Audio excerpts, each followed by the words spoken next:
Here we go. I think we're live. Hey everybody, Josh Brown here, managing editor with Fisher's Magazine. I'm joined today, I'm joined today with Officer Ben Dennis, Fisher's Police Officer Ben Dennis. Yes. Kind enough to invite me in his home today. We're writing a story on Officer Dennis and kind of an update a little bit on his recovery and some events coming up soon this summer in support of his recovery. And Officer Dennis, it's been obviously a crazy 6 months for you, to say the least. To say the least, yes. To say the least. For those who don't know, obviously, back in October, you're on a bike ride with your wife, I believe, in Brown County, correct? Mm-hmm. Before suffering a near fatal accident, and near fatal is probably underscoring. Actually, it's an understatement because at one point it was fatal. Right. They brought me back twice, so yes. So it's 6 months removed from this. Obviously, the people in the community here know the story. Yes. But we got a chance to meet today, and you're kind enough to invite me over to just kind of get an update. So, I mean, Okay. 6 months removed from this now. Where are you at both physically and mentally? How's the update going for you? Physically, I feel really good. I feel great, actually. Physically, we are in a place where most doctors early on in my recovery told me I would not be. We were able to do things today that I was told I would not be able to do again ever. So although I have a very long road ahead of me in my recovery to continue to move on, but as of today, as we speak, I am further along than I should be. I am able to do things that I should not be able to do. And because of that, it's very exciting for me, very exciting. Yeah, very encouraging. I know we got a chance to talk a little bit last week more in depth, and you're telling me you've had a little more sensation in your legs recently and things that, like you said, really the doctors didn't expect. Correct. Obviously, this is a day-to-day thing for you, but for you going through the rehab and these steps each day, how encouraging has it been for you? I know some days are better than others, but generally, where do you feel like it's been going in the rehab process? In the rehab process, physically it's been really well. The emotional aspect is more of a roller coaster for me. There are days where I feel great. Today's one of those days I feel really great. I was able to get out of bed from being in bed after being injured for several days due to an injury.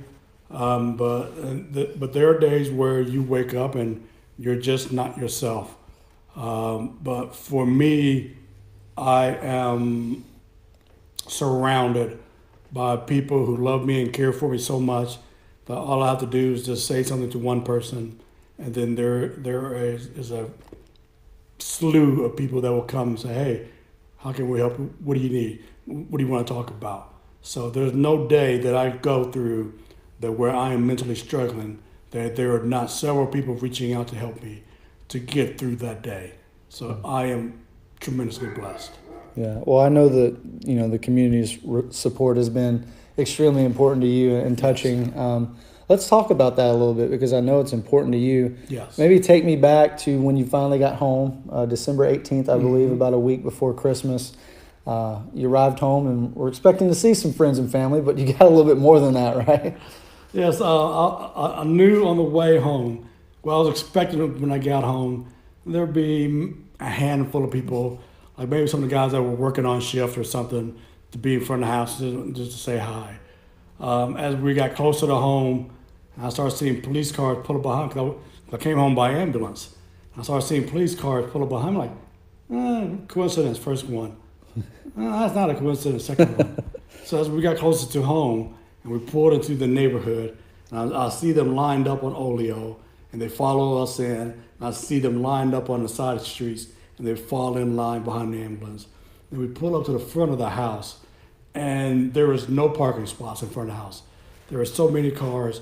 My front yard, the neighbor's front yard, was so full of people and supporters, people I work with, do currently and in the past, friends, neighbors. I mean, I'm not an emotional guy, so I had to crack jokes to keep myself from being overwhelmed emotionally and crying because there was that many people here. Sure. I was just so overwhelmed that they were here for me, and it overwhelmed me. But being the jokester that I am, I had to try to push that aside and crack jokes and smile and laugh. But man, inside, it took everything I had not to cry. But yes, it was one of the most emotional days I've had. Yeah.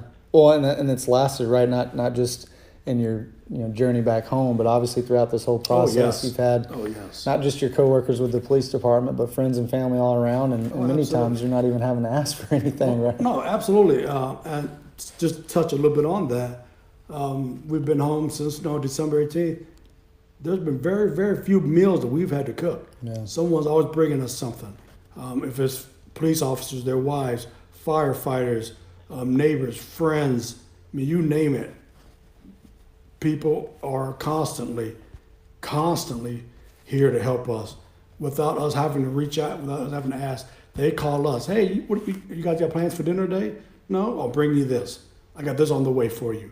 I mean, it's been that much love and support since we've been home.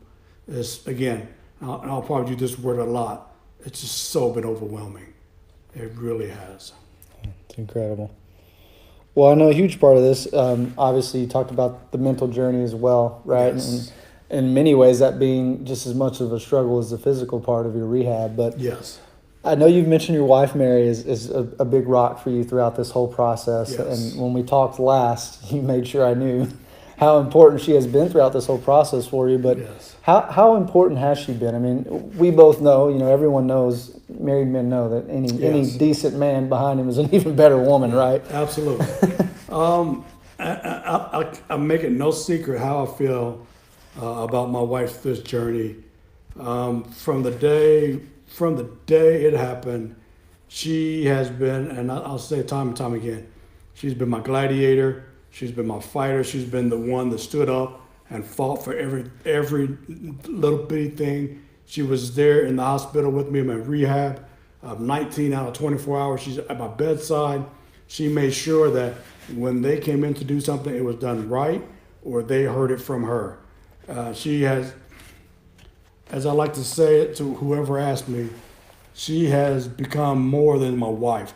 She is the reason I breathe every morning. She is the breath that I take. She means that much to me. If it wasn't for her, you and I would not be sitting here speaking today. Yeah, absolutely.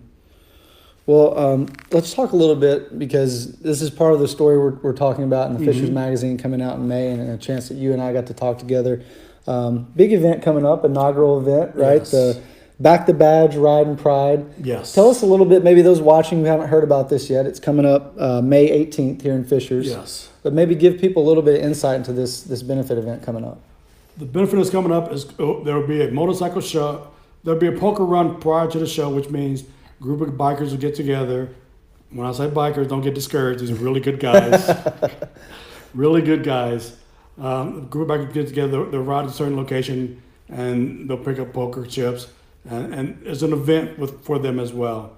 Then they'll all gather, finish at Northside Harley-Davidson on Reynolds Drive here at 126 and 37 in Fishers.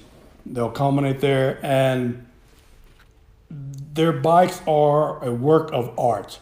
I mean, you don't have to be a motorcycle fan. If you love art, if you love anything that looks, and you can show something that people put pride into, time into, sweat into, you would love this event. Because there'll be bikes that are, for lack of a better term here, they'll be decked out, painted with schemes. I mean, I'm talking about paint jobs that take hours to do. I mean, hundreds of hours to do. There'll be cars there. If you're a car lover, there'll be antique cars. There'll be cars with the same amount of details as some of these bikes. I mean, you will find pieces of artwork, and when I say that, I literally mean artwork of cars and bikes that people put a lot of hours into. So you don't have to be a car guy or a bike guy. If you love art, if you love something that shows pride, this is the event for you. There'll be music, there'll be food, there'll be something for the whole family. There won't be just a bunch of guys running around in leather vests. It's definitely an event for the whole family to come out. You will see a lot of amazing cars and a lot of amazing bikes, and you'll meet some of the kindest, greatest people you've met. Awesome. And so that's coming up May 18th. Yes. I believe that's a Saturday. Yes. The Harley-Davidson in Fishers here, for those who are watching this. Come out and support that. I was looking. I mean, I believe it's free for the public to come Yes, out. absolutely. If you're going to participate in the car show or the bike show, I believe it's $25 per vehicle. Yes. And then donations will be accepted there. But this is a great event. I mean, like you said, it's going to be fun whether you're a Yes. bike or car fan or not. It's a fun event to come out to and hang out. Fun family event. Like I said, bring the kids, bring the family. There's a little bit of something for everybody. It's just not about loud motorcycles or loud cars. You're literally looking at moving art when you come out to this event, and it'll be a great time for everyone. Everyone will enjoy it. Food, music, a little bit of something for everybody. Right. Yeah. Awesome. Well, Officer Dennis, thank you so much for just giving me some time to come out and chat with you today. It's incredible just to see how your journey's going and where you've come, and I can tell. Thank you. I can tell. Obviously, we can tell the community's just rallied around you, and will continue Yes, to keep they you in have. their prayers and support. So, if you're watching this, save the date for May 18th for the Back the Badge Ride and Pride event benefiting Officer Dennis's recovery, and make sure to come out to that. Look for the story in the upcoming May issue of Fisher's Magazine, and we'll catch you guys soon. Thanks again, Officer Dennis. And I will be there, and I actually will be one of the judges. So Right. come out there, meet me, say hi. I love to meet anyone and everyone. So please come out. Bring your best. If he's Yes. going to be judging, he's not going to take it easy on you. Thank you, guys. Everybody that's joining us and watching, you guys have a good day. We'll see you soon. Thank you, guys. Awesome. That was fantastic.